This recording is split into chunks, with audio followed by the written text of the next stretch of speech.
Bonjour à tous, bienvenue dans notre Zoom. Notre invité aujourd'hui, Charles Demeyer. Bonjour.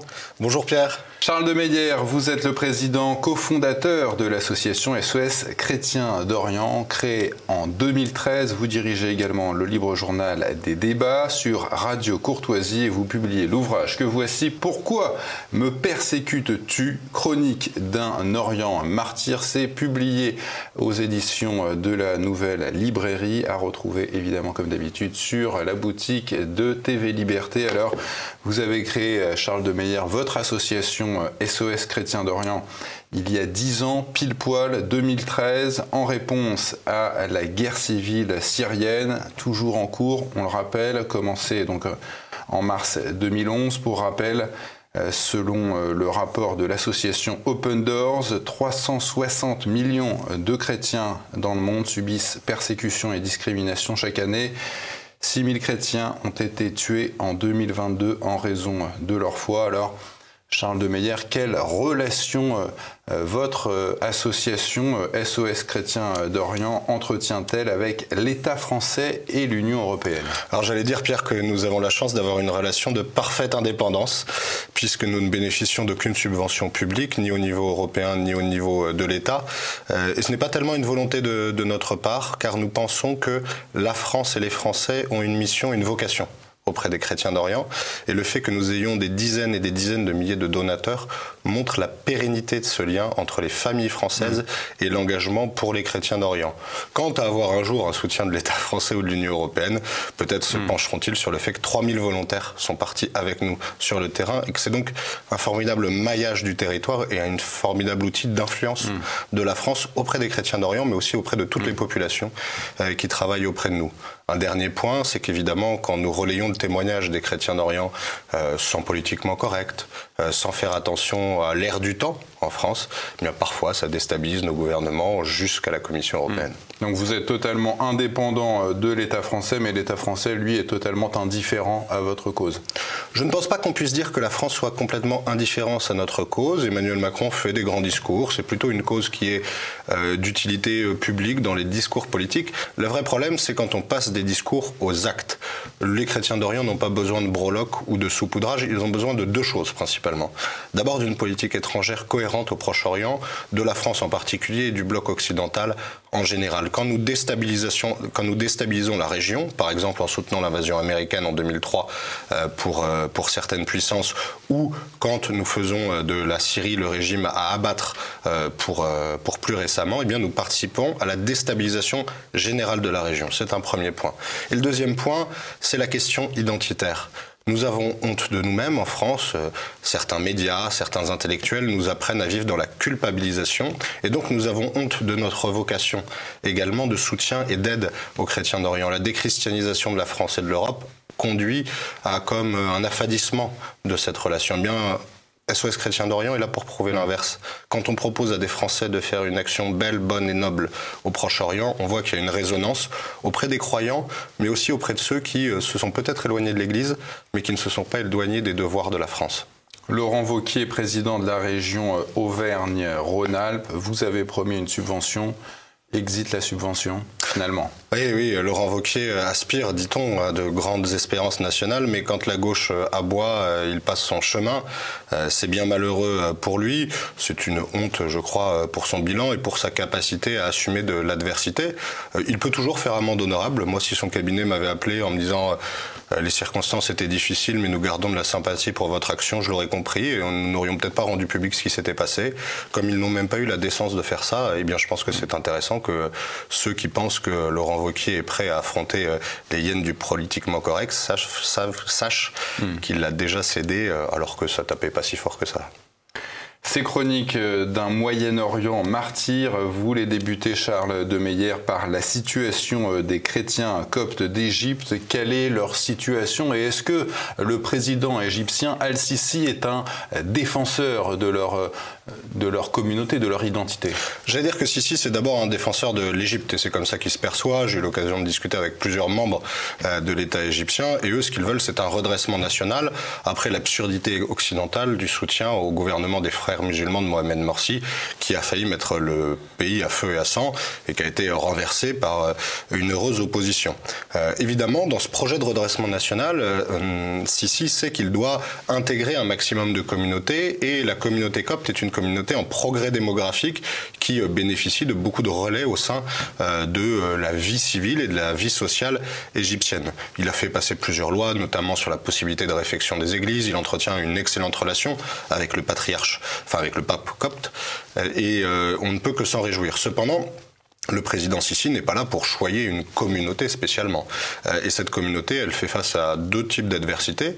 D'abord, le travail de fond de certains islamistes dans une partie de l'Égypte qui fait que beaucoup de préjugés, beaucoup de haine peuvent exister encore contre des chrétiens. On connaît les affaires des rapts de jeunes filles, etc., etc. C'est un premier point. Et le deuxième point, c'est les effets, les conséquences de la déstabilisation internationale aujourd'hui qui fait souffrir de beaucoup de problèmes d'inflation et de paupérisation tout le peuple égyptien, et ça évidemment les chrétiens comme le reste des Égyptiens le subissent au premier chef. Le 4 août 2020, on s'en souvient, une terrible explosion a eu lieu dans le port de Beyrouth, au Liban. Le bilan, c'est 215 morts, 6500 blessés. Vous êtes arrivé sur place en urgence après la déflagration et vous dites que personne en ville ne croyait à la thèse accidentelle. Alors qu'est-ce que vous ont raconté les habitants de Beyrouth quand vous êtes arrivé? Alors tout le monde avait son coupable finalement. Je raconte un peu dans Pourquoi me persécutes-tu cette espèce d'élan, ce drame qui arrive au Liban. Le Liban était en crise économique majeure depuis 2019. Il y avait des mouvements de rébellion et déjà une forte instabilité politique. Et là, tout le monde accuse son voisin. Alors pour certains, c'est les Syriens, pour d'autres, c'est les Israéliens, pour d'autres encore, ce sont des partis politiques libanais. Tout le monde a une cause, j'allais dire, externe à ce qui s'est passé. Aujourd'hui, l'enquête n'avance pas et on peut regretter d'ailleurs que le processus judiciaire au Liban soit bloqué, d'ailleurs par soit certains partis politiques, soit certaines puissances d'intérêt. Mais ce qui me paraît majeur, c'est qu'est-ce que ça veut dire pour le pays aujourd'hui ? Quand il y a une terrible explosion qui fait des centaines de morts, comme vous l'avez dit, qui a des ravages économiques énormes, le Liban n'arrive pas à se redresser nationalement pour juger les coupables. Et aujourd'hui, les Libanais, notamment la classe moyenne libanaise, restera au pays, continuera à le faire prospérer si plus de vérité, plus de défense du bien commun advient. J'espère que ce sera le cas bientôt. Alors justement, sur cette instabilité politique, notre chef de l'État, Emmanuel Macron, avait fait un déplacement au Liban pour faire la leçon aux dirigeants du pays. Qu'est-ce que vous aviez pensé à ce moment-là de cette déclaration, de cette sortie? C'est assez typique de la politique étrangère d'Emmanuel Macron. C'est-à-dire que souvent l'intuition, l'intention semble bonne, plutôt utile. Et en tant que Français et de militant de la cause des chrétiens d'Orient, le fait que le président de la République se rende immédiatement après une explosion, un drame au Liban, c'est très bien. C'est le rôle de la France et je ne peux que l'y encourager. Le problème, c'est qu'il se sent systématiquement obligé d'aller faire la leçon et de faire des ingérences dans la vie politique étrangère des pays dont il parle, là en l'occurrence le Liban. Et que lui ont répondu les personnalités politiques libanaises?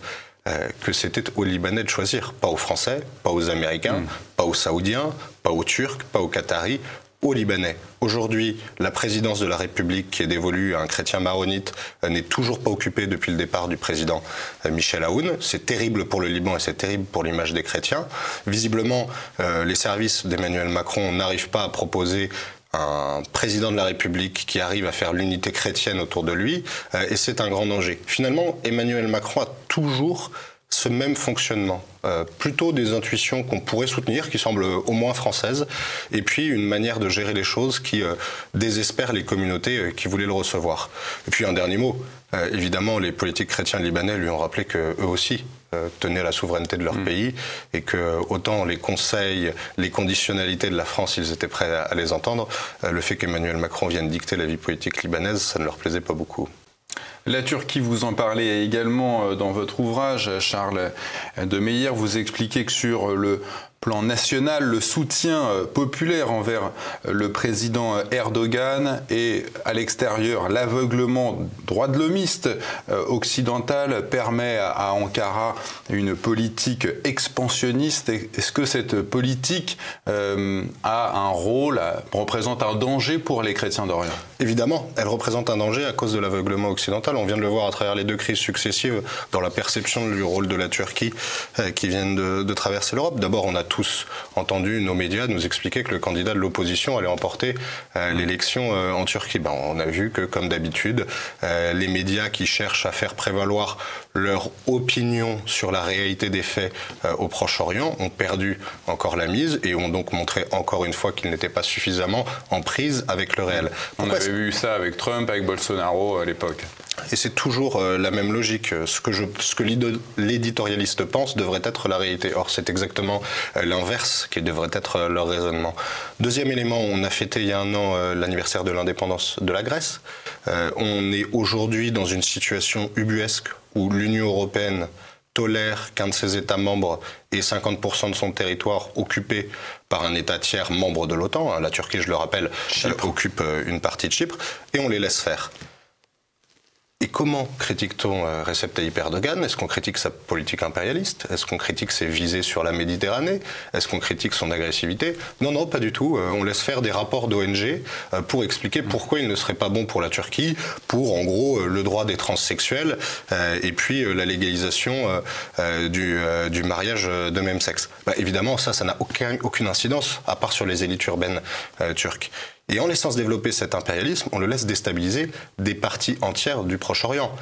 Aujourd'hui, on sait que la Libye a été maintenue dans un état de déstabilisation, notamment du fait de l'influence turque. Les Libanais se plaignent de plus en plus des tentatives d'intrusion de la Turquie dans la vie politique au nord du pays.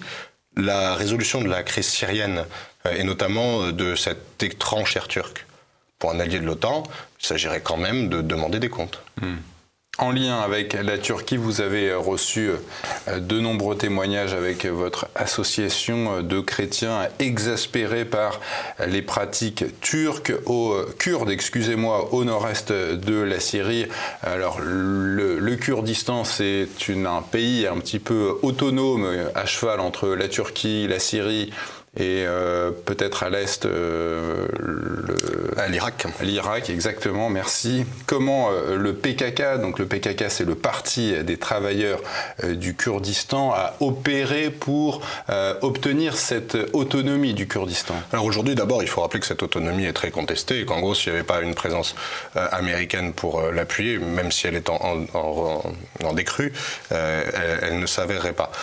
Les Kurdes ont participé de manière objective à la lutte contre les factions islamistes et notamment contre l'organisation État islamique, et beaucoup de chrétiens leur en sont reconnaissants.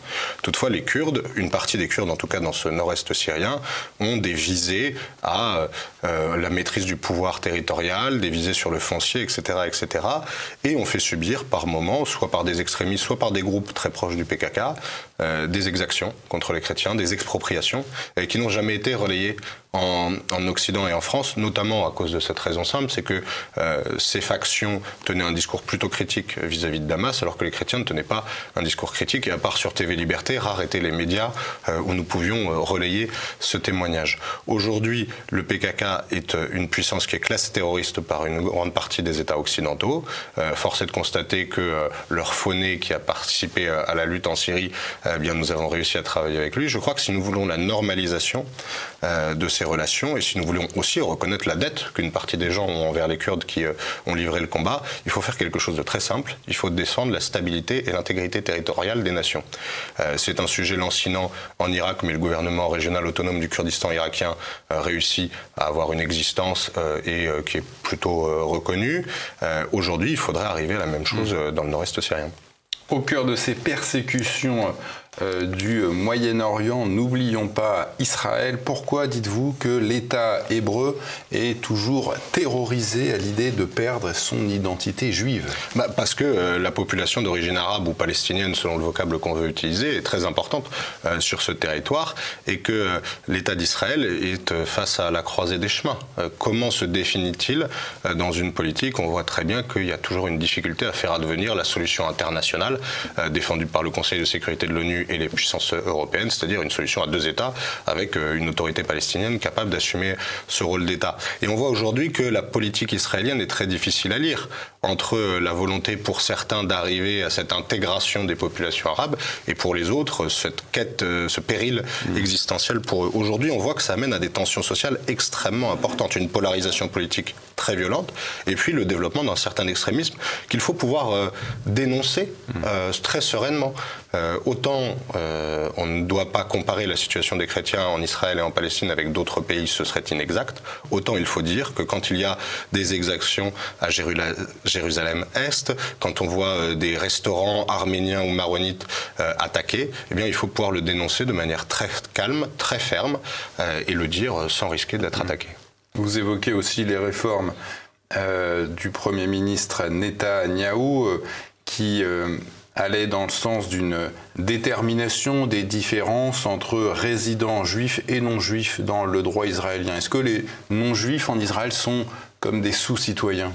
Je n'irai pas jusqu'à dire ça. On voit que beaucoup d'associations de gauche et d'extrême gauche veulent utiliser le terme d'apartheid. Je pense que la bataille sur les termes et la bataille sur les slogans politiques est pas ce qui est intéressant à noter ici. Ce qui est intéressant à noter ici, c'est qu'Israël, comme toute la région, est prise par la question identitaire massive et que l'Europe notamment n'est pas capable de réfléchir en fonction de cette question identitaire. Vous savez, nous, on aime bien les êtres nuageux qui n'ont ni attache, ni religion, ni ethnie. Or, si on veut comprendre le Proche-Orient et le Moyen-Orient, il faut comprendre que c'est constitutif de la vie individuelle là-bas, que l'on soit dans l'État d'Israël, mais que l'on soit en Syrie, en Jordanie ou ailleurs. Et tant que nous ne changeons pas ce regard, nous ne comprendrons rien à la région, qu'il s'agisse de Jérusalem, de Tel Aviv, de Damas ou de Bagdad. Israël, toujours, assure avec la Turquie une supériorité militaire à l'Azerbaïdjan dans le cadre de ce conflit en Arménie, dans le Haut-Karabakh. Qu'est-ce que vous pensez de cette alliance israélo-turque ? Alors je pense qu'elle est aujourd'hui moins mise sur le devant de la scène qu'elle ne l'était au début du conflit. Le fait est que la première guerre azéro-arménienne a été le champ d'expérimentation des armes et notamment des drones turcs qu'on a vu pleuvoir sur la question du conflit en Ukraine. Et que la communauté internationale aurait été bienvenue de tout faire pour faire cesser ce conflit rapidement. Je rappelle aux téléspectateurs de TV Liberté ce fait fascinant. Au début septembre, le Conseil européen reçoit les 2 dirigeants, M. Pachinian et M. Aliyev, dirigeants azéris et dirigeants arméniens, et dit « Nous sommes sur la voie de la paix ». 10 jours après, l'Azerbaïdjan repart. Qu'est-ce que ça nous montre ? Ça nous montre que, 1, il n'y a pas eu d'action, puisque la Turquie, membre de l'OTAN, et Israël, alliés de nombreux pays occidentaux, nous aurions pu faire des pressions diplomatiques importantes pour faire cesser ce conflit. Et deuxième élément, ça montre que nous n'arrivons pas à proposer une solution de paix. Impuissance diplomatique européenne. Et pourquoi impuissance diplomatique européenne ? Rappelons-le de manière très simple. C'est qu'on ne peut pas exclure la Russie de l'intégralité des négociations de paix en Arménie. Et que tant qu'on vend une capacité à assurer la paix, à protéger le sol arménien, en excluant par principe la Russie, eh bien, nous vendons du vent. Le Qatar également est dans votre ouvrage. On l'a accusé par le passé pour son rôle de déstabilisation des gouvernements lors des printemps arabes et également pour un soutien, alors parlez pas forcément de l'État qatari, mais de personnalités qataries qui auraient soutenu certaines milices islamistes engagées en Syrie. Le Qatar mène-t-il réellement, à vos yeux, association SOS Chrétiens d'Orient, une guerre aux chrétiens de cette région? Non, je crois que le Qatar, notamment à l'occasion des printemps arabes, a mené une guerre aux stabilités étatiques. Ils ont participé au soutien notamment des frères musulmans qui avaient une volonté de subversion des pouvoirs en place ou même de révolution. On l'a vu par exemple en Égypte, qui était extrêmement critique de l'action du Qatar. On l'a vu dans d'autres pays de la région, aussi bien que l'Arabie Saoudite s'est extrêmement tendue face à son voisin. Aujourd'hui, le Qatar peut faire amende honorable. Le Qatar peut dire « nous nous sommes trompés ». Aujourd'hui, l'intérêt du Proche-Orient, c'est qu'on est dans une phase de stabilisation. Le rapprochement irano-saoudien est bénéfique pour tous, pour toutes les communautés de la région, et nous cessons de faire cela. Mais pour cela, il faudrait qu'il y ait une grande déclaration des dirigeants qataris affirmant qu'ils ont changé profondément de politique. Et puis, il y a un deuxième aspect. il faudrait qu'ils cessent de trouver des caisses de résonance étranges en France. Des caisses de résonance qu'on avait vues très mises en lumière dans l'affaire du Qatargate, que vous avez peut-être suivi au Parlement européen. Je rappelle le fond de cette affaire qui est jamais rappelé. Pendant 10 ans, la Commission des droits de l'homme du Parlement européen aboutissait systématiquement aux mêmes conclusions que le département de politique étrangère de l'État qatari. Parce que c'est ça le cœur du scandale, le fait que des mafieux essayent d'influer la politique, finalement en Europe c'est vieux comme le monde. Mais par contre le fait que notre opinion sur certains pays soit toujours la même qu'à Doha, c'était particulièrement étonnant. Et donc cette espèce de bienveillance, de miséricorde pour ce qu'a été l'action du Qatar, il faut l'interroger. Et il faut notamment interroger, au jour où on adore faire des enquêtes sur les ingérences dans notre pays, quelles sont les ingérences médiatiques, politiques, financières, qui ont permis au Qatar d'en arriver à cela dans notre pays et dans notre continent.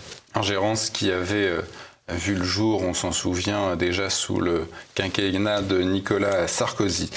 4 collaborateurs de votre association ont été enlevés à Bagdad le 20 janvier 2020. Qu'est-ce que vous pouvez nous dire sur cet épisode? Je le raconte dans Pourquoi me persécutes-tu? Ce que je peux vous dire, c'est que d'abord je devais être avec eux. Donc c'est un grand choc personnel.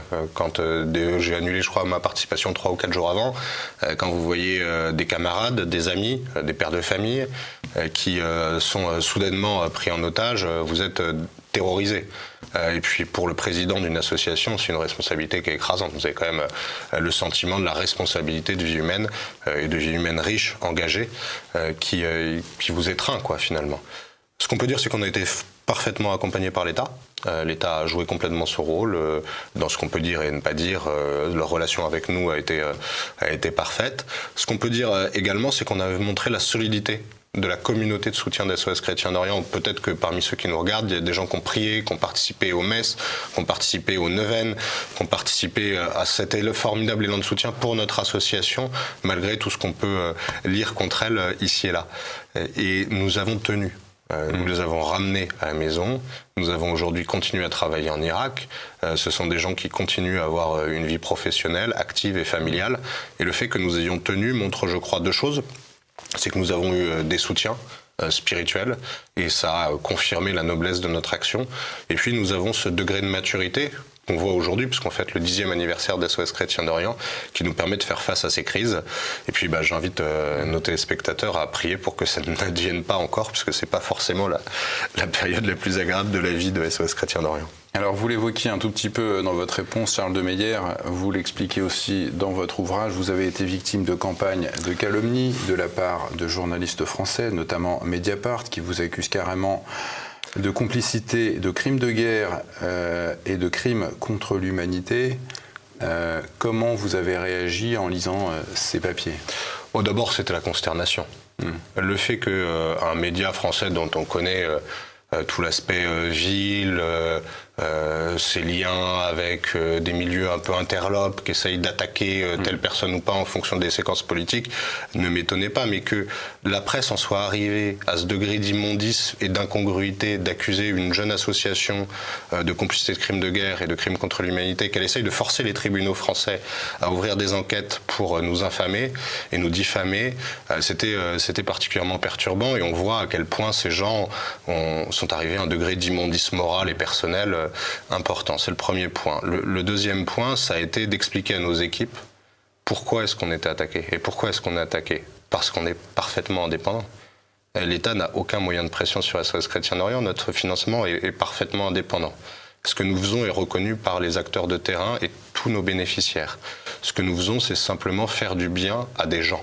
Et ces gens, ce sont des chrétiens d'Orient qui se sentent très souvent abandonnés, délaissés par la France et par les pays chrétiens occidentaux.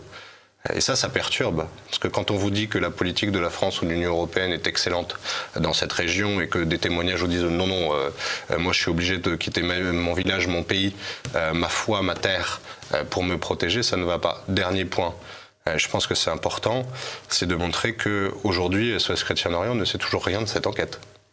Cette enquête est utilisée contre nous pour nous empêcher d'accéder à des lumières médiatiques, à certains cénacles, etc. Et ça a été fait de manière très sûre. George Soros et sa galaxie a mis de l'argent, je rappelle, un milliardaire, a mis de l'argent dans une bourse qui a servi à des pigistes à enquêter ou à pseudo-enquêter avec des montages, des choses volées, des pratiques qui sont vraiment immondes concrètement, pour essayer de bloquer SOS Chrétien d'Orient. Qu'est-ce que ça veut dire? Ça veut dire que ce qu'on a réussi à faire ensemble, et TV Liberté était là au tout début de l'association SOS Chrétien d'Orient, a perturbé jusqu'à ces gens-là. Je crois que ça montre que nous devons continuer dans ce chemin-là. J'ai encore 2 questions à vous poser. Vous dites que les chrétiens d'Orient sont directement concernés par les horreurs qui se déroulent en Ukraine. Quel est le rapport? Il y a 2 rapports. Le premier, c'est que l'attention de la communauté internationale et notamment des pays européens est focalisée tout à fait à l'Est et on voit bien l'élément de sidération que le conflit ukrainien a sur nos populations. Et que donc les politiques de développement, les politiques bilatérales, les politiques vis-à-vis de la Ligue arabe ou de l'Afrique sont complètement réduites. C'est une erreur, je crois, dramatique, quel que soit le regard qu'on pose sur le conflit ukrainien, enfin le conflit en Ukraine. Que peut-on voir demain si nous ne saisissons pas notre rôle au Proche-Orient? D'autres pays saisiront ce rôle ou d'autres pays tenteront de déstabiliser la région. Petit exemple hors des chrétiens d'Orient. Aujourd'hui, il y a une guerre civile au Soudan terrible. Il y a déjà plus de 300 000 réfugiés soudanais qui sont arrivés en Égypte, qui accueille déjà des millions de réfugiés soudanais. La Libye voisine est parfaitement déstabilisée. D'autres radeaux peuvent arriver, par exemple de la Turquie, si elle voulait relancer un processus de pression migratoire. Mais c'est une faute géopolitique majeure de la France et de l'Occident que de délaisser ces terroirs-là. C'est le premier point. Le deuxième point, c'est les effets de l'inflation des prix partout dans la région. En Arménie, le prix du blé a explosé. L'État a du mal à subventionner le pain en Égypte. Beaucoup de monnaies sont attaquées dans la région. Donc on voit bien que cette guerre en Ukraine est un élément qui déstabilise tout un environnement. Et c'est pour ça qu'il faut espérer que la communauté internationale, la France et l'Union européenne arrivent le plus rapidement possible à des négociations de paix, ou du moins à contenir les effets de ce conflit sur les pays environnants. Vous concluez votre ouvrage par un joli appel à de nouveaux volontaires. Vous dites que votre mission est de renouer le lien qui unit les Français et les chrétiens d'Orient. Alors c'est quoi ce lien? J'ai voulu utiliser « Pourquoi me persécutes-tu » à sa fin pour avoir une lettre aux volontaires. Pour montrer que ce lien, c'est d'abord un héritage. Nos pères ont toujours assumé le lien de soutien et de solidarité avec les chrétiens d'Orient. Ce lien, il est lié au baptême de la France, il est lié à nos rois, Saint-Louis, à nos empereurs, Napoléon III, et même jusqu'à la Troisième République qui n'avait pas fléchi sur le sujet. Aujourd'hui, la France se paye beaucoup de mots sur la question. Elle donne quelques bourses, elle fait quelque chose, mais elle n'est plus perçue comme étant la mère protectrice des chrétiens d'Orient. Et on voit bien que ce n'est pas les gens qui nous dirigent qui vont chercher à retrouver ce lien, ce rôle spiritualo-civilisationnel. Je pense que c'est à nous les Français, de dire que nous voulons continuer à assumer cette responsabilité, malgré les difficultés de notre pays, malgré nos difficultés dans le monde, malgré parfois les questionnements qui traversent notre société. Nous voulons toujours maintenir cet héritage, parce qu'on sait que la France est grande quand elle est grande auprès des chrétiens d'Orient. Charles de Meyer, pour devenir volontaire, qu'est-ce qu'on doit faire? SOSchrétiendorient.fr, tout est fait pour vous amener à faire 2 choses. Devenir volontaire ou faire un don. Si vous ne pouvez faire ni l'un ni l'autre, vous pouvez toujours prier pour nous. Et vous pouvez également retrouver cet ouvrage « Pourquoi me persécutes-tu » sur la boutique officielle de TV Liberté. Merci Charles de Meyer. Merci Pierre.